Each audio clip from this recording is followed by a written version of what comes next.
ta Bible, prie chaque jour, prie chaque jour, prie chaque jour. Lis ta Bible, prie chaque jour si tu veux grandir. Lis ta Bible, prie chaque jour, prie chaque jour, prie chaque jour. Lis ta Bible, prie chaque jour si tu veux grandir. Si tu veux grandir, si tu veux grandir. Alléluia, lis ta Bible, prie chaque jour, prie chaque jour, prie chaque jour. Lis ta Bible, prie chaque jour si tu veux grandir. Amen. La parole de Dieu, c'est de ça j'ai besoin. La parole de Dieu, c'est de ça j'ai besoin. Par sa parole je vis, par sa parole je marche.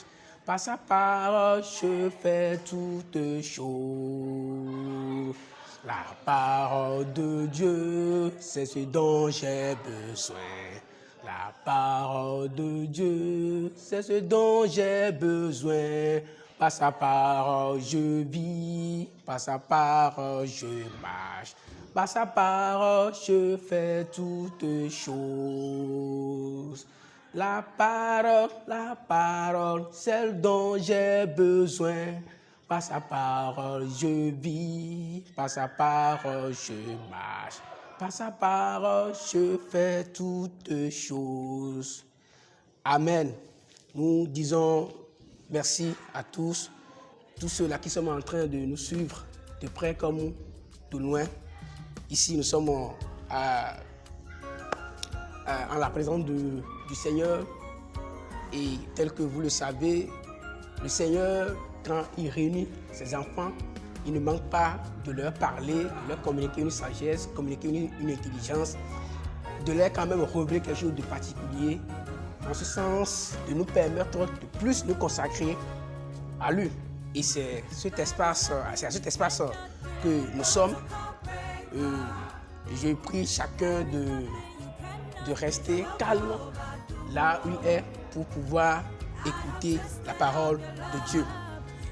Nous allons lire dans le livre de Genèse, son chapitre 12, du verset 1, du premier verset jusqu'au 4e verset qui dit ceci. L'Éternel dit à Abraham, va-t'en de ton pays, de ta patrie et de ta maison de ton père et de la maison de ton père. Dans le pays que je te montrerai, je ferai de toi une grande nation et je te bénirai. Je rendrai ton nom grand et tu seras une source de bénédiction. Je bénirai ceux qui te béniront et je maudirai ceux qui te maudiront. Et toutes les familles de la terre seront bénies en toi. Abraham partit comme l'Éternel le lui avait dit. Et Lot partit avec lui. Abraham était âgé de 75 ans lorsqu'il sortit de Charan. Je reviens au niveau du verset 6. Abraham parcourut le pays jusqu'au lieu nommé Sichem, jusqu'aux chaînes de Morée. Les Cananéens étaient alors dans le pays. Le verset 7, l'Éternel apparut à Abraham et dit, je donnerai ce pays à ta postérité. Et Abraham bâtit là un autel à l'Éternel qui lui était apparu. Chers frères et sœurs en Christ, que la paix du Seigneur soit avec vous. Nous allons donc demeurer dans la paix du Seigneur pour pouvoir vous communiquer alors sa parole. Je voudrais donner à mon petit message comme titre de l'obéissance à l'intimité, de l'obéissance à l'intimité. Et quand on parle de l'obéissance, c'est quelqu'un qui, après avoir été appelé, ou bien après avoir reçu un appel, se met dans la posture, dans la position de ne pas chercher normalement un prétexte que d'obéir. Voilà. Et quand quelqu'un est en train d'obéir, ça veut dire que cela sous-entend un appel. Et chacun de nous, nous avons quitté une maison, nous avons quitté une contrée, nous avons quitté un village, nous avons quitté un pays, bref, pour être chrétien, pour être enfant de Dieu. Cela voudra dire que chacun est appelé de façon particulière, chacun est venu à Christ pour être en train d'assigner une mission particulière avec Dieu. Et c'est en cela que Dieu peut agir particulièrement dans la vie de ce dernier. C'est en cela que Dieu peut aussi communiquer un message particulier à ce dernier. C'est en cela que Dieu peut se manifester régulièrement dans la vie de ce dernier. Et la lecture dont nous avons fait part à vous, il s'agit d'Abraham. Ici pour tenir compte de la lecture, c'est Abraham. C'est vrai que plus tard, Dieu a changé le nom d'Abraham qui a pris le nom Abraham. Mais ici, c'est Abraham.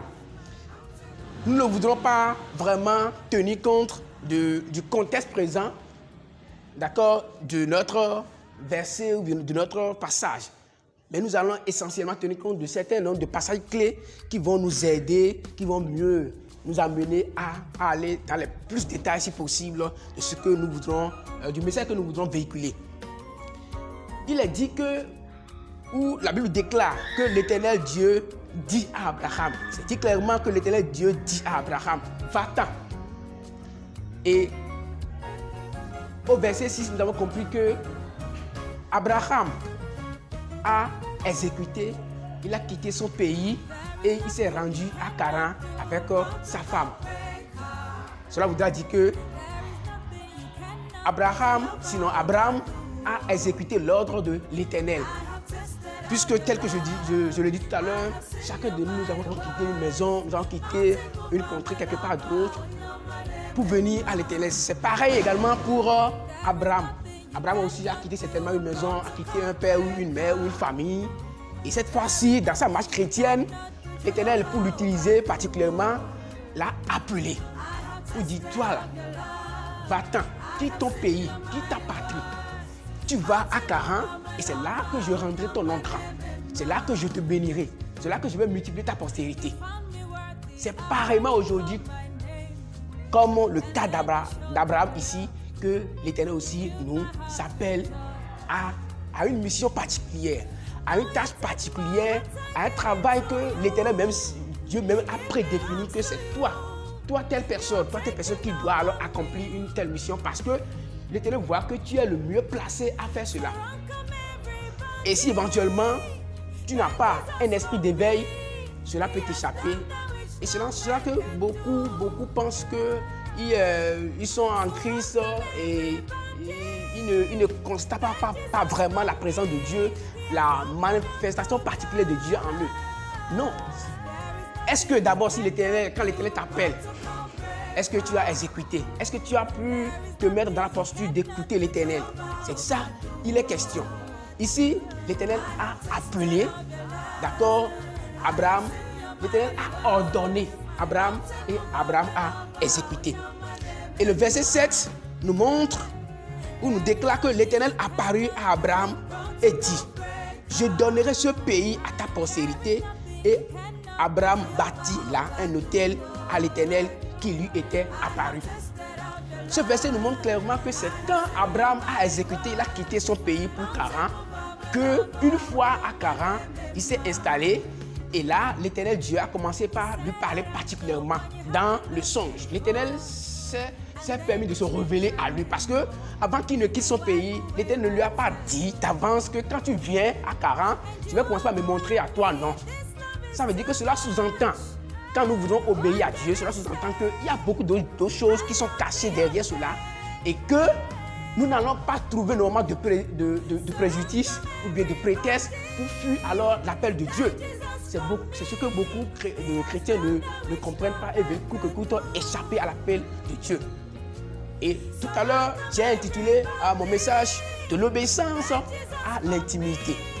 Ça veut dire que tu es appelé à être enfant de Dieu, tu es appelé à servir Dieu, à accomplir une mission dans la main de Dieu, mais cela doit accompagner alors de l'obéissance. Cela doit être fait dans l'obéissance, dans l'exécution et dans les attitudes de ce que le Seigneur t'a recommandé. Et c'est comme ça que ce faisant, tu serais chrétien, que tu es en train de développer une intimité personnelle, une relation monologue, c'est-à-dire une relation personnelle avec Dieu, et Dieu va beaucoup plus se révéler à toi. Cela a été le cas de plusieurs personnes dans la Bible. Ce n'est pas le cas seulement d'Abraham. Si je dis Abraham ou si je dis Abraham, contentez-vous de comprendre comme ça parce que après tout, il est aussi Abraham. Si Dieu veut parler à un peuple, si Dieu veut parler à quelqu'un, si Dieu veut avertir quelqu'un, Dieu prend nécessairement pas quelqu'un. Ça, c'est clair.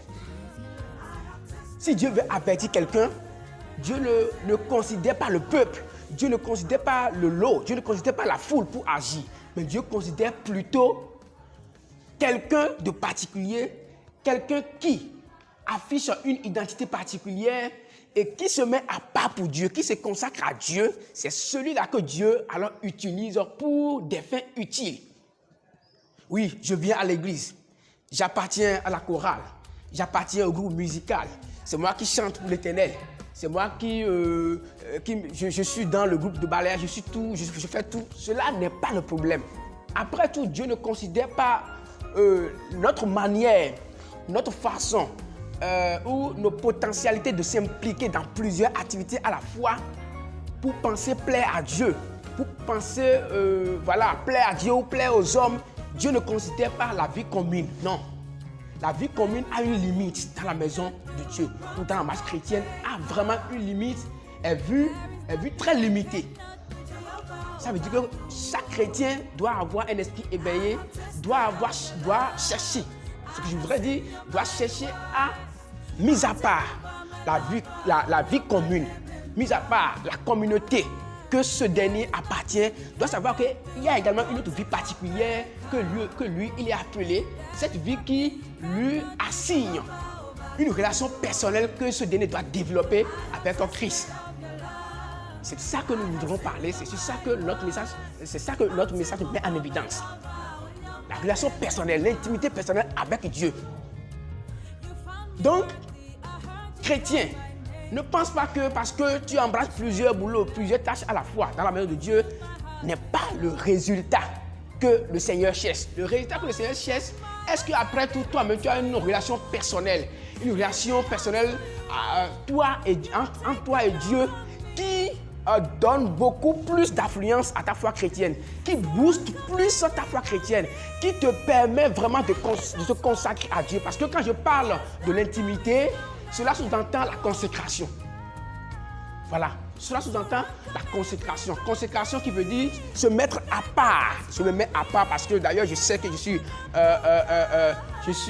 une nation sainte, je suis un peuple acquis, je suis un fils racheté après tout, par le sang de Christ. Donc je ne dois pas rester dans le lot. Je ne dois pas rester et me mêler dans le lot. Non. Moi, je m'appelle tel. Moi, je m'appelle tel. J'appartiens à la chorale. Mais Dieu, dans tout le lot, a une mission particulière à faire ou à exercer pour toute la chorale à travers moi. Donc, quand j'appartiens à la chorale, je dois me connaître, reconnaître mon identité, avoir une relation personnelle avec Dieu, sachant que Dieu, après tout, peut parler à travers moi, à la communauté que j'appartiens, à la chorale que j'appartiens, au groupe musical que j'appartiens. Nous ne devons pas nous réjouir de la vie commune que nous partageons avec les autres. Non, ça ne peut pas porter. Et je disais tout à l'heure que si j'appartenais à un groupe, si j'appartenais à un clan ou peu importe, Dieu a certainement quelque chose à corriger en quelque chose parce que nous les humains, nous ne manquons pas de péché, nous ne manquons pas de mal parler, de mal agir, de mal percevoir et de mal concevoir. Mais l'Éternel Dieu peut me placer pour dire, toi, je t'utilise pour telle personne, je t'utilise pour tel groupe, je t'utilise pour telle communauté, telle communauté.